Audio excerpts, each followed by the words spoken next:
My parents refused to spend $120,000 to save my daughter's life, but dropped $300,000 on my brother's. Lavish wedding. My in-laws sold their home to save their granddaughter. 5 years later, my revenge.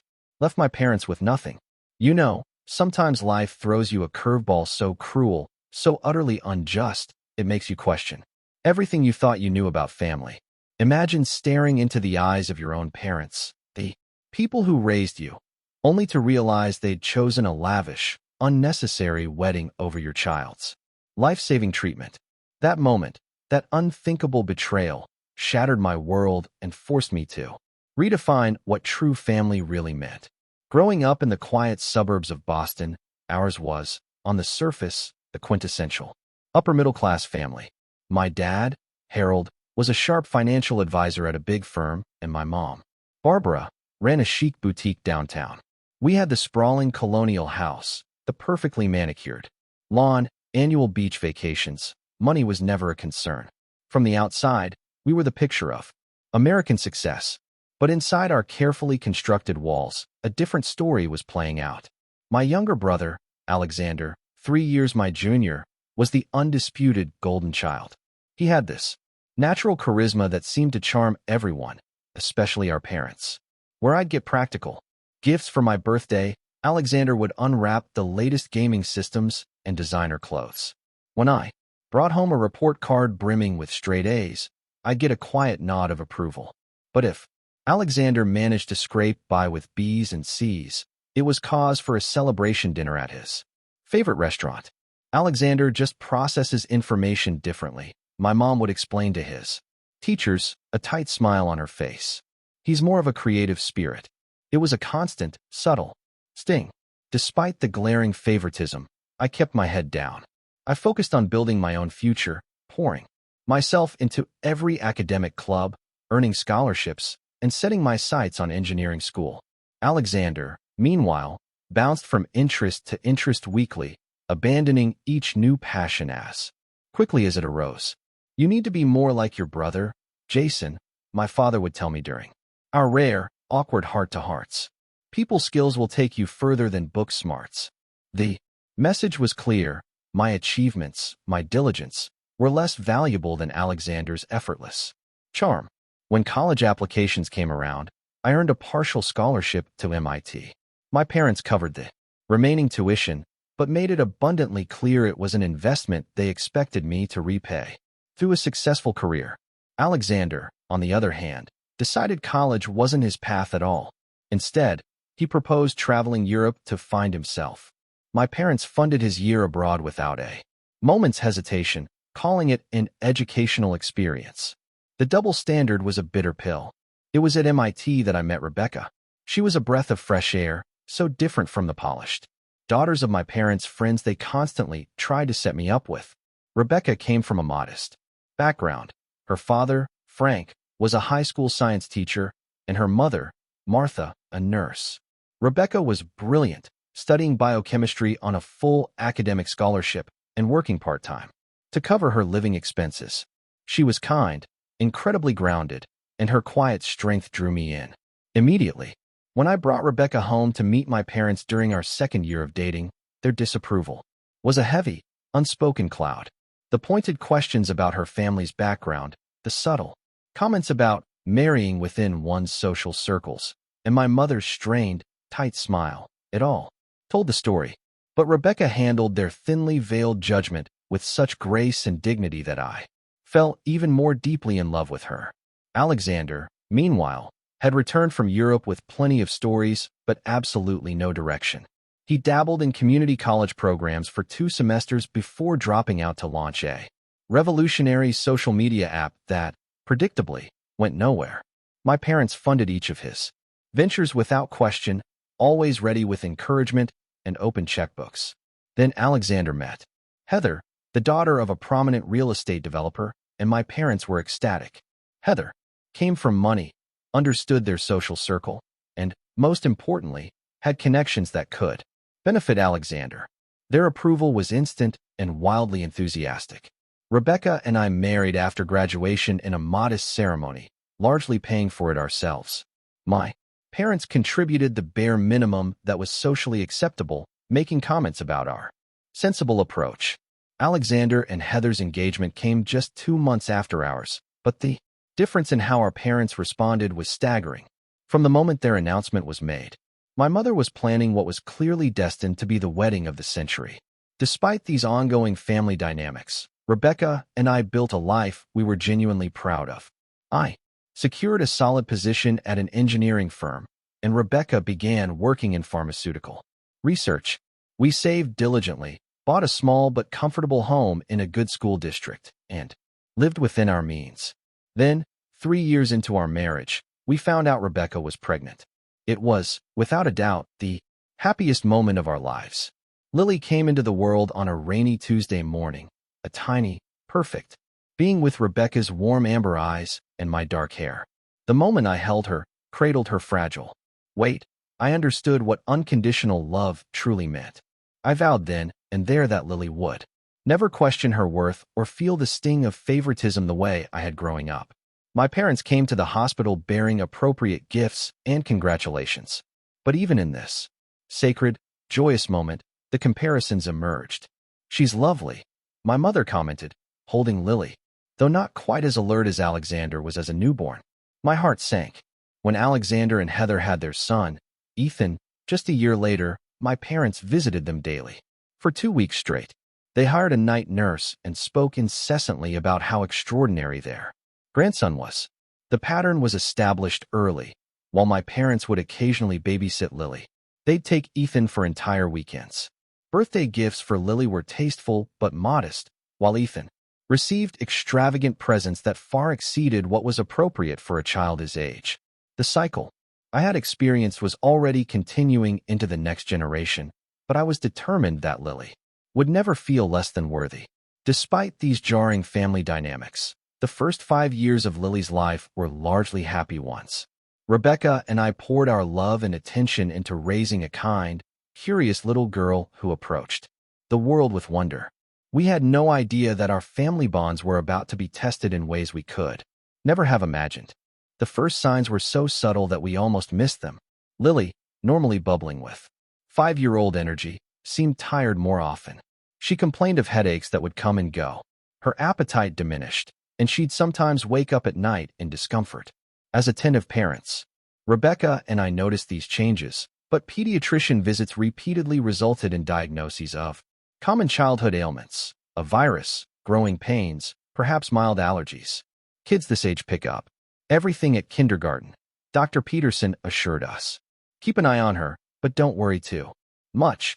We followed the advice, tracking symptoms and providing children's pain relievers when needed. Life continued its normal rhythm until that terrible Tuesday in March. I was in a meeting when my phone vibrated, then rang repeatedly. Stepping out to answer, I heard the panicked voice of Lily's school principal. "Mr. Mitchell, Lily collapsed during recess. The ambulance is on its way." The world stopped. I remembered nothing about the frantic drive to the school, only the horrific sight of my little girl strapped to a gurney, her face pale as paper, an oxygen mask dwarfing her delicate features. Rebecca arrived moments later, her lab coat still on, eyes wide with pure terror. The next 72 hours were a blur of emergency rooms, endless tests, a parade of specialists, and terrifying medical terminology, MRIs, blood panels, spinal taps. Lily endured it all with a bravery that absolutely broke my heart. When the neurologist, Dr. Thompson, finally entered our consultation room, his grave expression told us everything before he spoke a word. "Lily has a rare autoimmune condition affecting her central nervous system," he explained, his voice gentle but firm. "It's causing inflammation in her brain and spinal cord. Without aggressive treatment, the damage could become permanent, potentially fatal." The diagnosis, acute disseminated encephalomyelitis with rare complications, was so uncommon that our local children's hospital had limited experience treating severe cases. Our insurance approved standard protocols, but Lily's condition didn't respond as expected. Each failed treatment attempt meant more symptoms, more pain for our daughter, and mounting medical bills that felt like a chokehold. "There's a specialist at Mayo Clinic," Dr. Thompson told us one evening after Lily's third hospitalization in 2 months. Dr. Hoffman has pioneered an immunotherapy protocol for atypical cases like Lily's. His success rates are remarkable.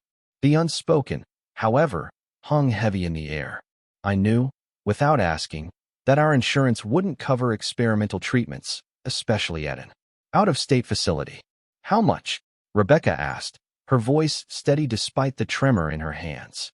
The treatment course would be approximately $120,000, not including travel and accommodation expenses. The figure hit me like a physical blow. We owned a modest home with a mortgage, had some savings, but nowhere near that amount. Rebecca had reduced her hours to care for Lily, further straining our finances. Already, the co-pays and uncovered treatments had utterly depleted our emergency fund. We'll find a way, I promised, though I had no idea how. The next weeks became a desperate scramble for funds. We applied for a second mortgage on our home. Rebecca sold her grandmother's cherished jewelry. We started an online fundraiser that brought in supportive, but ultimately insufficient, donations from friends and colleagues. I picked up consulting work on weekends, sleeping just 4 hours a night. Still, we were barely halfway to the amount needed, and Lily's condition was deteriorating, each day a ticking clock. Each night, after Lily finally fell asleep, Rebecca and I would sit at our kitchen table with spreadsheets, a calculator, and mounting desperation. The treatment needed to begin within months. For the best chance of success, time was a luxury our daughter didn't have. What about your parents? Rebecca suggested one night, careful to keep her tone neutral. She knew the complicated dynamics with my family, knew how hard it was for me to ask them for anything. They have the money, she continued gently, and this is their granddaughter's life. Pride is a foolish thing when your child's life hangs in the balance. Despite the years of feeling secondary to Alexander, despite knowing exactly where I stood in the family hierarchy, I agreed to ask. For Lily, I would have walked across burning coals, let alone swallowed my pride. Little did I know that approaching my parents would lead to a betrayal so profound it would permanently alter the course of our family forever. I chose a Sunday afternoon to visit my parents, timing it when I knew Alexander and his family wouldn't be there. The familiar drive to their sprawling Tudor-style home in Wellesley brought back a flood of childhood memories, both good and painful. The property looked immaculate, as always. Spring flowers arranged in perfect beds along the curved driveway. My mother answered the door in casual designer wear, surprise evident on her face. Unannounced visits weren't part of our family protocol. Jason, what a nice surprise. Your father's in his study. The living room showed signs of recent renovation, new furniture, art pieces I didn't recognize. I noted these details absently, my mind focused entirely on the conversation ahead. My father looked up from his desk when I entered his wood-paneled sanctuary, removing his reading glasses with measured movements. Son, everything all right? You look troubled. I sat across from him, my mother perching on the leather sofa nearby. For the next 20 minutes, I explained Lily's condition in excruciating detail, the diagnosis, the failed treatments, the specialist at Mayo Clinic, and the narrow window of opportunity for intervention. I laid out our dire financial situation, honestly explained our desperate efforts to raise the money, and finally arrived at the gut-wrenching point of my visit. We need help, I said simply, the words catching in my throat. We've raised almost $60,000, but we're still short. The treatment needs to happen within 2 months. For the best outcome, I wouldn't ask if there was any other option. The silence that followed seemed eternal, a suffocating void. My father glanced at my mother, some unspoken communication passing between them. He cleared his throat, adjusted papers on his desk, straightened his posture, all delaying tactics I recognized from my childhood. Jason, he finally began, his voice formal, distant. You know, we love Lily. This is terribly unfortunate timing.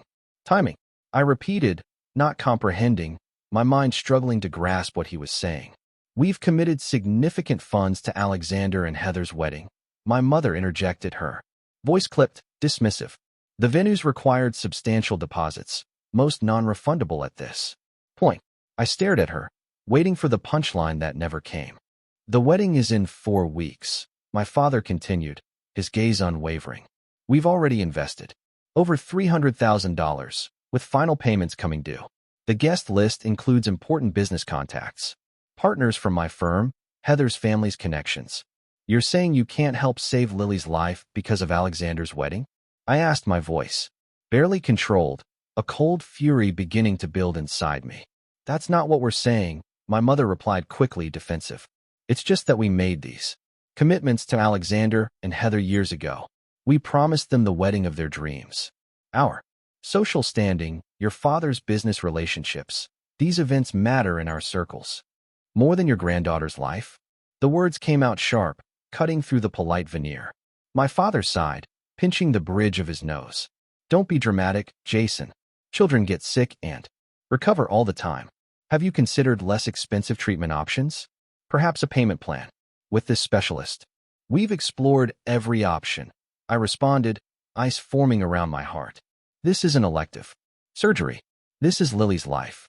We understand that, my mother said in a tone that indicated she understood nothing at all.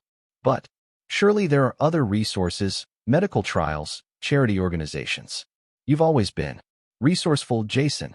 The conversation continued in this infuriating vein for another painful half hour. Endless excuses, hollow justifications, and suggestions that placed the burden anywhere but on their financially capable shoulders. The wedding date couldn't possibly be postponed. The deposits were non-refundable. Family reputation would suffer. Alexander and Heather would be devastated. When I finally stood to leave, the truth was inescapable. My parents had made their choice. And it wasn't Lily. We'll send a check for $5,000. My father offered as I reached the door. It's what we can manage right now. I left without responding, the paltry sum an insult rather than assistance. $5,000. Less than they had spent on the ice sculptures for Alexander's wedding. The confrontation with my brother came 3 days later. Alexander called, his voice a mixture of indignation and rehearsed concern. Mom and Dad told me you've put them in an impossible position. He began without preamble. Is that what they said? I replied, stepping outside the hospital room where Lily was undergoing yet another painful procedure, my voice flat with exhaustion and suppressed rage. Look, I'm sorry about Lily, truly, but you can't expect Mom and Dad to cancel our wedding. Do you know how many important people are coming?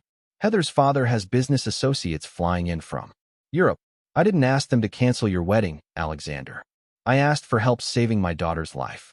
Your financial problems aren't our responsibility, he replied, the words cutting deep, colder than any blade. Heather and I have planned this for 2 years. It's not fair to ask everyone to sacrifice because you don't have adequate insurance. The conversation devolved from there, revealing the true dynamics that had always existed beneath our family's polished surface. Alexander, just like our parents, saw Lily's life-threatening condition as an inconvenient timing issue, a financial problem that was solely my responsibility to solve. When I returned to Lily's room, Rebecca took one look at my face and knew. We held each other, the crushing weight of betrayal heavy between us. That night, after Lily finally fell asleep, Rebecca broke down. How could they? She whispered through tears. She's just a little girl there. Granddaughter. The strain had begun to show in our marriage, not driving us apart, but instead, revealing the deep injustice of our situation, solidifying our bond against an outside force. Rebecca had never once complained about my family's treatment of her, or of us, over the years. But this crossed a line that couldn't be uncrossed. 2 days later, Rebecca's parents visited the hospital. Frank and Martha Reynolds had always been modest people of modest means. Frank's 30 years as a high school science teacher and Martha's career in nursing had provided them a comfortable, but certainly not luxurious, retirement. They lived in the same 3-bedroom ranch house they'd bought when Rebecca was born. As they sat with us in the hospital cafeteria, Martha reached across the table to hold Rebecca's hand, her eyes full of sorrow and resolve. We've been talking, Frank said, his voice steady, his gaze unwavering. We want to help with Lily's treatment. Dad, we know you would if you could, Rebecca replied gently, already teary. But this is more money than we're selling our house, Martha interrupted, her voice firm. We've already spoken with a realtor. The market's good right now. Rebecca and I stared at them in shock. We can't let you do that. I protested, my voice thick with emotion. That's your retirement security. Frank shook his head firmly. There is no retirement if we lose Lily. The house is just a building. Family is what matters. Martha nodded in agreement, tears finally spilling down her cheeks. We can find an apartment. What we can't find is another Lily. In that moment, the contrast between our two families couldn't have been more stark. My wealthy parents, unwilling to adjust their luxury plans to save their granddaughter, and the Reynolds, ready to give up the security they'd worked their entire lives for, without a moment's hesitation. True family doesn't measure love in dollars, Frank said simply when I tried again to dissuade them. It was a lesson that would echo through the years to come, shaping decisions I hadn't yet imagined I would face. The sale of Frank and Martha's house closed with remarkable speed. A cash buyer, minimal contingencies, and the Reynolds' willingness to move quickly all facilitated the process. When Frank handed us a cashier's check for $135,000, their home's equity minus the small mortgage remaining, I couldn't speak through the lump in my throat. Thank you doesn't begin to cover it, Rebecca said, embracing her parents, tears streaming down her face.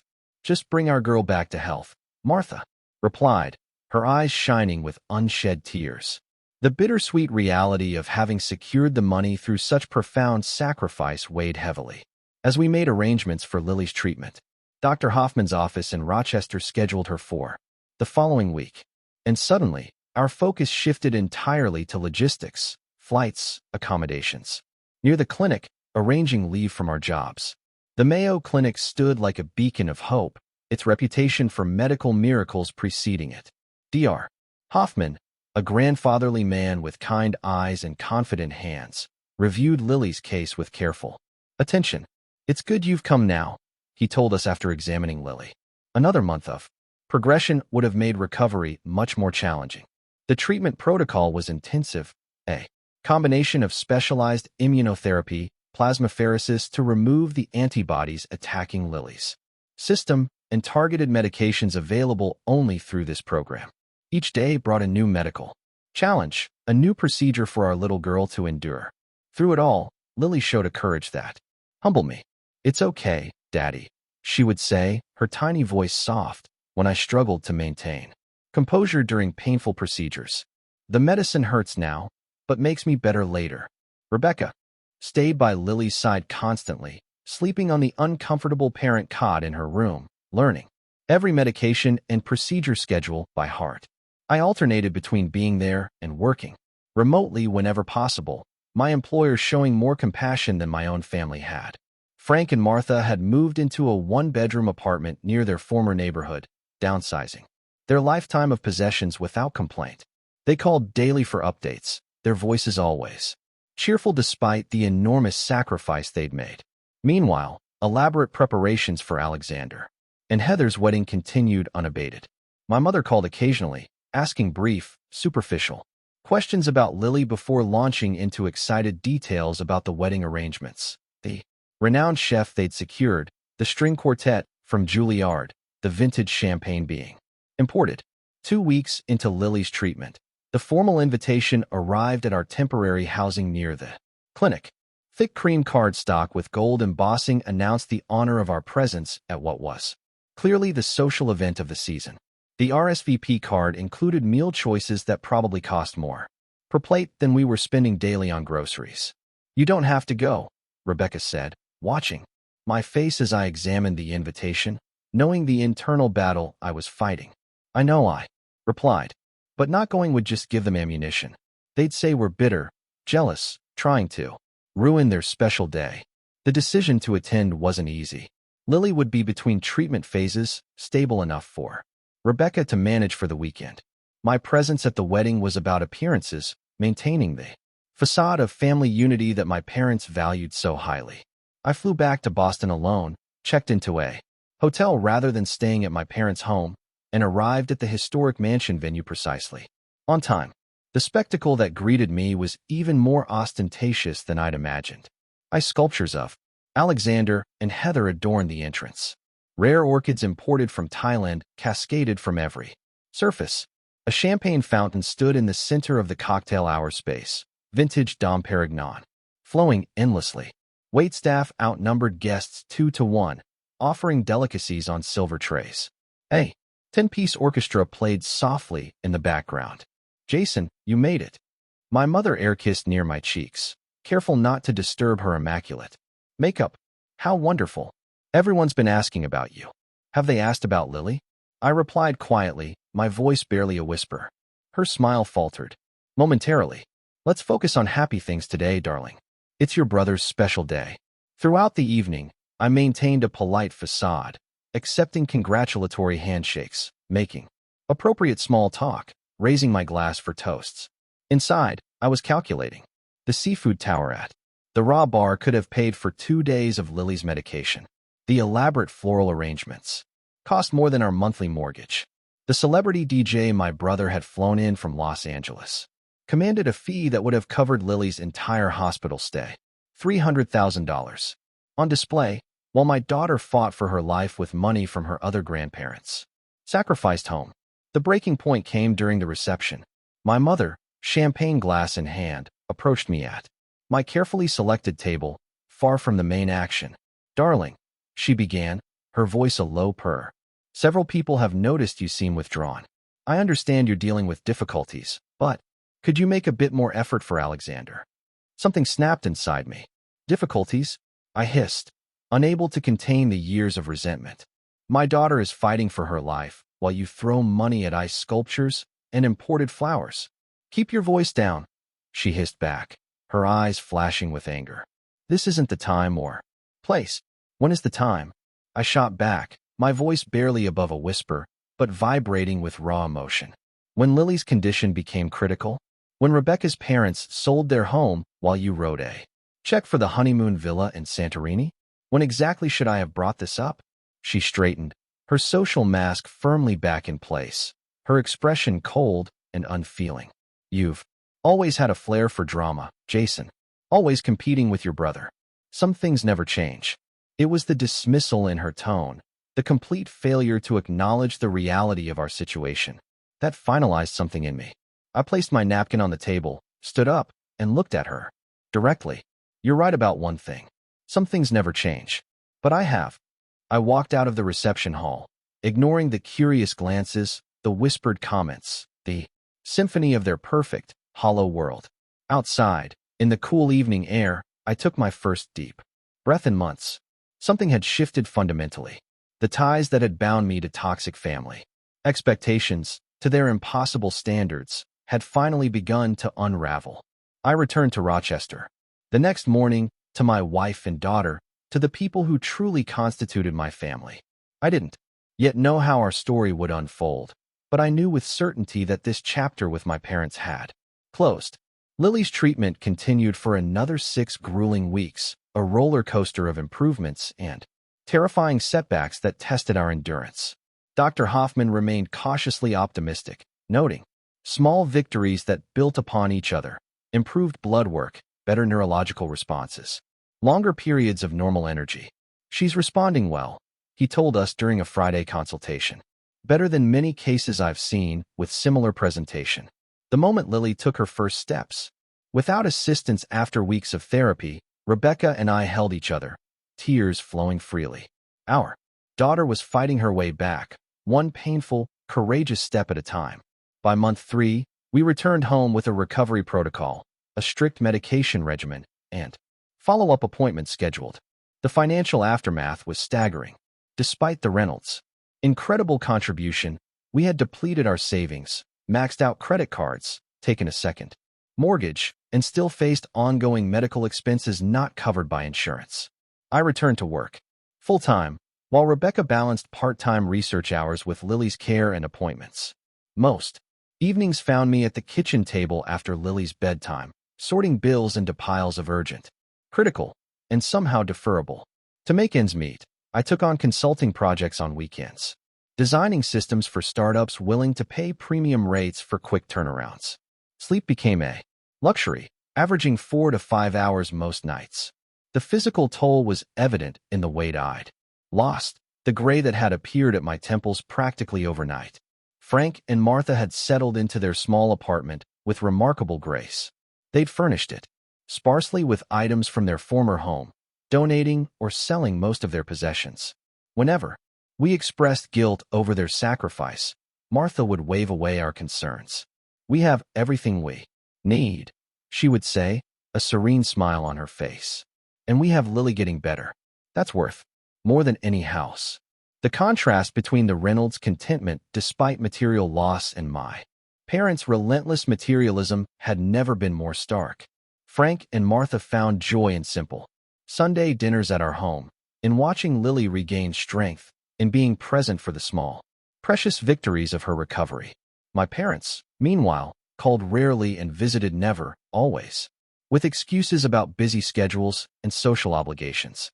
Alexander and Heather returned from their month-long European honeymoon to settle into the luxury condo my parents had helped them purchase as a wedding gift.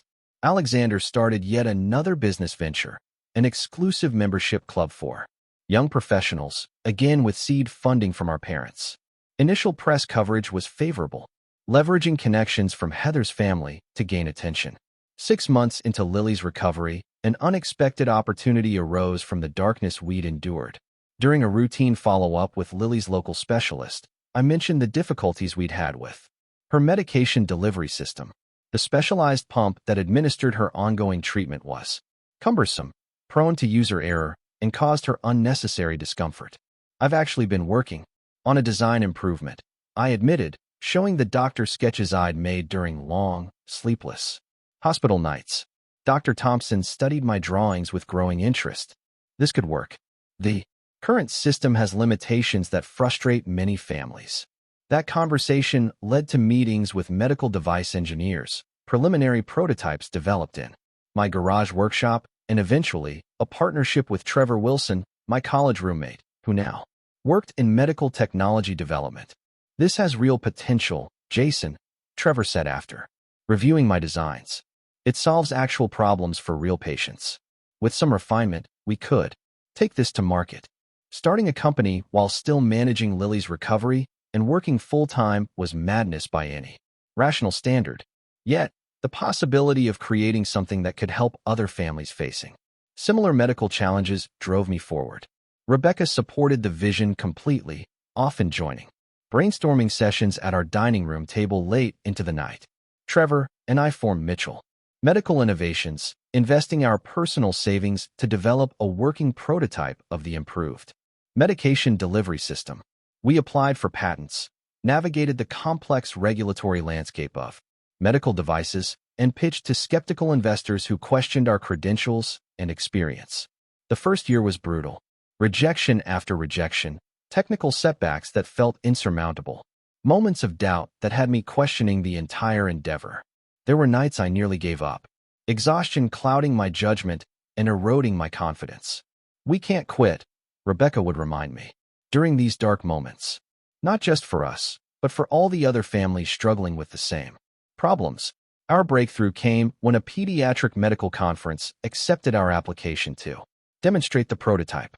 Doctors and medical administrators gathered around our modest booth, asking pointed questions and sharing their own frustrations with existing systems. By the end of the 3-day event, we had letters of interest from 2 children's hospitals willing to trial the device. That small foothold led to our first round of legitimate funding, allowing me to reduce my engineering hours and focus more on the company. The prototype evolved through several iterations, each improving on the last based on medical feedback and patient experiences. Meanwhile, cracks had begun to appear in Alexander's perfect life. His membership club business struggled to retain customers beyond the initial buzz. Rumors of mismanagement circulated in local business publications. Heather's pregnancy announcement temporarily shifted family attention, but underlying financial issues continued to mount. My parents, still financially supporting Alexander's business ventures, seemed oblivious to the warning signs. When his company needed cash infusions, they provided them without question. When suppliers threatened legal action over unpaid invoices, my father leveraged connections to smooth things over. The pattern of enabling that had defined Alexander's upbringing continued into his adult business life. 2 years after Lily's treatment, our family dynamics had fundamentally transformed. Rebecca and I had emerged stronger, our partnership tempered by crisis. Lily had returned to school, still requiring some accommodations, but thriving in ways the doctors had once thought impossible. Frank and Martha had become even more integral to our daily lives, the bond strengthened through shared sacrifice. And across town, though I didn't yet know it, the foundation of my parents' carefully constructed world was beginning to crumble, setting the stage for an ironic reversal none of us could have anticipated. 3 more years passed in a blur of determined work, gradual healing, and unexpected growth. Lily, now 9, had progressed beyond anyone's expectations, though she still required quarterly checkups and daily medication. She participated fully in school, joined the science club, and showed particular talent in mathematics. The doctors used words like remarkable and exceptional case to describe her recovery. Mitchell Medical Innovations had evolved from a desperate side project into a legitimate contender in the pediatric medical device market. Our improved delivery system had received FDA approval and was being implemented in children's hospitals across the country. When a major medical supply company approached us about acquisition, Trevor and I made the difficult decision to retain control but accept partnership investment to scale production. The company went public on a Tuesday morning in April. Trevor and I watched in stunned silence as the stock price climbed steadily throughout the day, far exceeding projections. By closing bell, the valuation had made us wealthy beyond anything I had imagined possible. The medical device born from Lily's suffering had become a lifeline for thousands of children and a financial success story that business publications scrambled to cover. "We did it," Trevor said, clinking his coffee mug against mine as we watched the final numbers. "Lily did it," I corrected, a lump forming in my throat. "None of this exists without what she went through." The financial security allowed us to move from our modest home to a beautiful property with space for Lily to grow and explore. The house, while certainly luxurious compared to our previous one, was selected primarily for the excellent school district and proximity to Rebecca's research facility. We maintained the values that had guided us through the difficult years, cautious about allowing sudden wealth to change our family's foundation. One of my first actions after the company went public was purchasing a dream home for Frank and Martha. I still remember their faces when we drove them to the beautiful Cape Cod-style house near the water. "We can't accept this," Frank protested, even as Martha's eyes filled with tears at the sight of the garden she had always wanted. "You sold your home to save Lily," I reminded them, my voice full of emotion. "This isn't a gift. It's returning what you gave when it mattered most." With Rebecca's guidance and unwavering support, we also established the Lily Mitchell Foundation, dedicated to helping families afford specialized medical treatments not covered by standard insurance. The foundation worked directly with hospitals to identify cases where financial barriers prevented children from receiving optimal care. Within its first year, 17 families received full funding for treatments that would have otherwise been financially impossible. While our family flourished, Alexander's world began collapsing under the weight of poor decisions and continued dependency. His membership club business failed spectacularly, investors withdrawing after financial irregularities came to light. Rather than learning from the experience, Alexander immediately launched a luxury travel concierge service, again with substantial backing from our parents. When that venture also failed within 18 months, he pivoted to restaurant ownership, convincing our parents to invest in an upscale dining concept in Boston's Back Bay. Despite hiring a renowned chef and extensive publicity, the restaurant hemorrhaged money from its opening night. Alexander's management style, absent when things went poorly, taking credit when brief successes occurred, alienated staff and business partners alike. My parents, now in their mid-60s, continued writing checks to support Alexander's failed ventures, their retirement funds gradually depleting with each new business disaster. Then came the financial crisis that shook markets worldwide. My father, who had maintained an aggressive investment portfolio despite his age, saw his assets plummet in value. The timing couldn't have been worse. coinciding with Alexander's restaurant requiring another substantial cash infusion to avoid bankruptcy. I learned about my parents' financial troubles through industry connections rather than directly from them. Our relationship had remained distant but cordial, limited to brief calls on holidays and occasional updates about Lily's progress.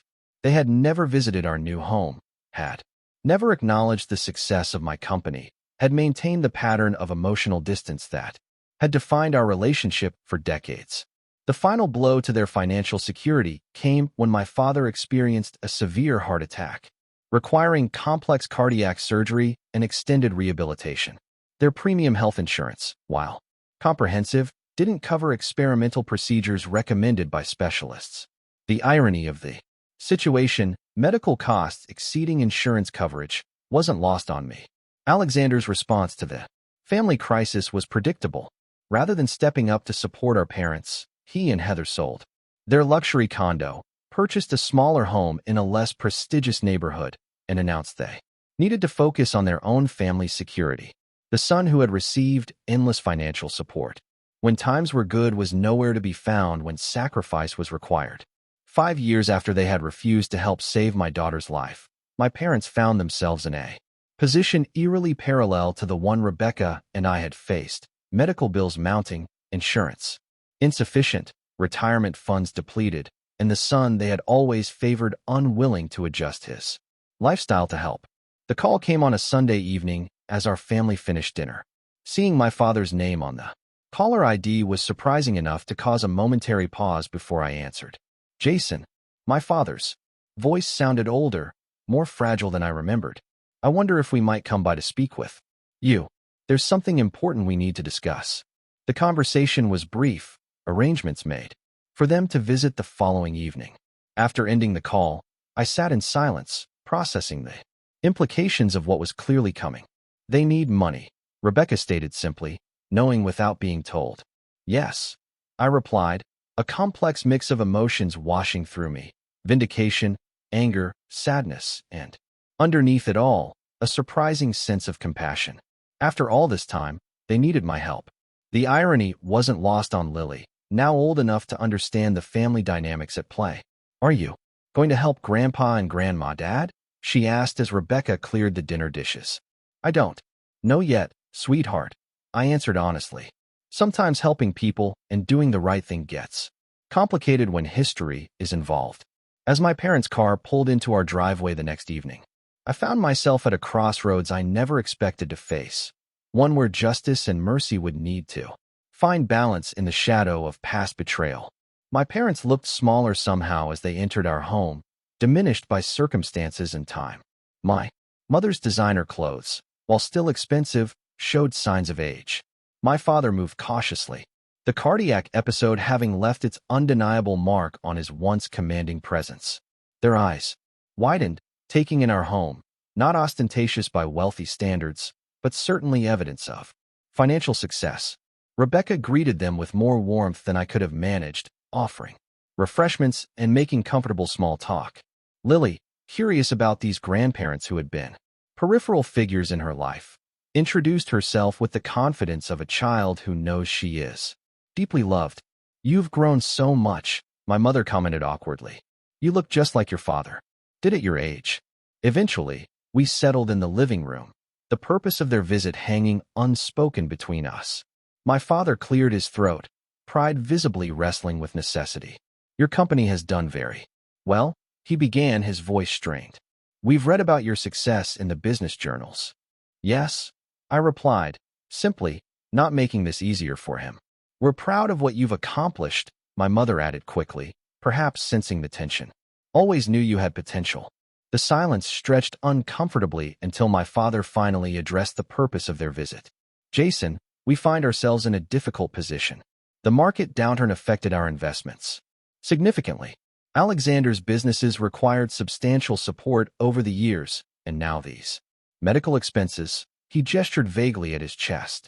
What your father is trying to say, my mother interjected, her voice still holding a hint of her old imperiousness, is that we need financial assistance, temporarily, of course, just until the market recovers and we can liquidate some assets. The parallels to our conversation 5 years earlier were striking. The roles now completely reversed. I felt a complex storm of emotions: vindication, anger, sadness, and underneath it all, a surprising sense of compassion. "What specifically do you need?" I asked, my voice neutral, detached. They explained their situation in detail: my father's experimental treatment costs, the depletion of their retirement accounts, the underwater mortgage on their home following the market crash. The total they needed to stabilize their situation was substantial, nearly $200,000. "I need time to consider this," I told them after they finished. "This isn't a decision I can make immediately." Their disappointment was evident, but they couldn't argue. They had come as supplicants, not in a position to demand immediate answers. After they left, I sat on our back porch, watching the sunset, processing the conversation. Rebecca joined me, her presence a comforting anchor in my turmoil. "What are you thinking?" she asked, always perceptive of my internal struggles. "Part of me wants to refuse them outright," I admitted, my voice raw. "To let them experience what we did, what your parents sacrificed for Lily." She nodded, understanding completely. "And the other part," I continued, "wonders what that would make me. If I become what they were, do I lose something essential about myself?" The next morning, I called Frank, asking if he could come over to discuss something important. Since buying them their new home, we had seen Rebecca's parents almost daily. Frank had become the father figure I needed, offering wisdom without judgment. Over coffee at our kitchen table, I explained my parents' situation and my conflicted feelings. "You're facing the oldest moral dilemma in existence," Frank said thoughtfully, stirring his coffee. "Justice versus mercy. They don't deserve your help based on past actions. But perhaps this isn't about what they deserve. What is it about then?" I asked, looking at him intently. "Who you choose to be," he replied, his eyes kind. "Their actions define them. Your actions will define you." His words stayed with me as I contemplated my options. That evening, I discussed possibilities with Rebecca, whose compassionate nature always balanced my more pragmatic approach. "We could pay for your father's treatment through the foundation," she suggested. "It fits our mission of helping people access medical care they can't afford." "And Alexander?" I asked, knowing he'd undoubtedly come asking next. "We offer him a legitimate job at the company," she proposed. "Not an executive position. Something he has to earn, with clear performance expectations and accountability." The solution began taking shape: boundaries rather than revenge, assistance with conditions rather than rejection or blind enabling. I arranged to meet my parents at their home, wanting them to feel comfortable for what would be a difficult conversation. Their house, once immaculate, now showed subtle signs of deferred maintenance. Inside, spaces that had once been filled with luxury items appeared sparser, valuable pieces likely sold to manage expenses. "I've made some decisions," I began once we were seated in their living room, their expectant faces turned toward me. "I won't be giving you the money you asked for directly." Their faces fell, my mother's lips tightening in familiar disappointment. "Instead," I continued, watching their expressions, "the Lily Mitchell Foundation will cover Dad's experimental treatment costs." The foundation was established specifically to help families access medical care beyond what insurance provides. Relief mixed with confusion crossed their features. "As for your other financial issues, I'm not offering a bailout. I am, however, offering Alexander a legitimate position in our company's customer experience department. Entry level, with standard salary and benefits. If he performs well, there's room for advancement." "That's very generous, but Alexander has his own business interests," my mother began, already preparing to dismiss it. "Failed business interests," I corrected gently. "This isn't a handout. It's an opportunity for him to learn sustainable business practices and contribute actual value." My father nodded slowly, a newfound respect visible in his expression. "And our home, the mortgage situation?" he asked, a hint of desperation in his voice. "I'll have my financial advisor review your overall situation and recommend restructuring options. Not a gift, but professional guidance to help you establish stability.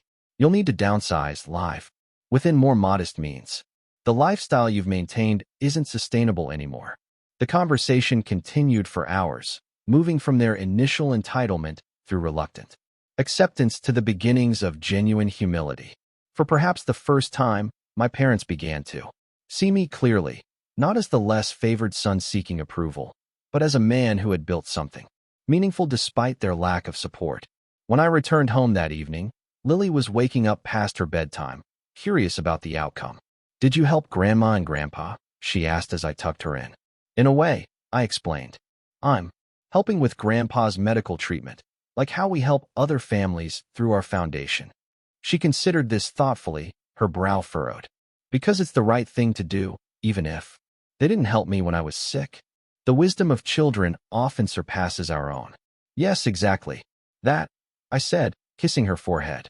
"Sometimes being the better person means helping even when it isn't deserved." "I think that's good," she said sleepily. "Being mad forever just makes you stay sad too." The healing process with my parents began slowly, tentatively. My father's treatment progressed successfully, and he approached me with genuine gratitude after his recovery. Alexander initially rejected the job offer, but financial necessity eventually led him to accept. To everyone's surprise, including his own, he showed aptitude for customer relations when held accountable for his performance. My mother struggled most with the new family dynamic, her identity so long defined by social status and material display, the necessity of selling their home and moving to a comfortable but modest condo required significant adjustment. Yet even she gradually discovered that simplified living offered an unexpected freedom. We established new family traditions centered on gratitude and giving back. Sunday dinners now included both sets of grandparents, an initially awkward arrangement that evolved into genuine connection. Frank and Martha's natural warmth eventually broke through decades of my parents' practiced formality. The foundation expanded its reach, partnering with hospitals nationwide to identify families facing impossible medical costs. Each success story, a child receiving needed treatment, a family spared financial ruin, reinforced that the hardship we had endured had created something profoundly meaningful. 5 years after my parents came asking for help, our extended family gathered for Lily's 14th birthday. Around the table sat the complete cast of our story: Rebecca and me, Frank and Martha, my parents, Alexander and Heather, and their children. The journey from crisis to healing, from betrayal to reconciliation, hadn't been easy or perfect. Boundaries remained important, and trust was rebuilt slowly, through consistent actions rather than empty words. What had changed fundamentally was my understanding of family. Blood relations don't automatically constitute true family.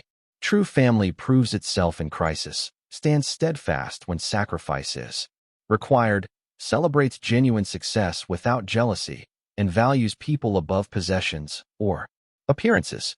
Lily's illness, despite its trauma and pain, ultimately revealed who truly loved us and reshaped our family into something stronger, more authentic than before. The revenge I once contemplated would have continued the cycle of hurt. The boundaries with compassion we chose instead broke that cycle, allowing a healing none of us thought possible. As I look around at my family today, I'm grateful for the difficult lessons that brought us here. The parents who once refused to help save my daughter now volunteer weekly at the foundation bearing her name.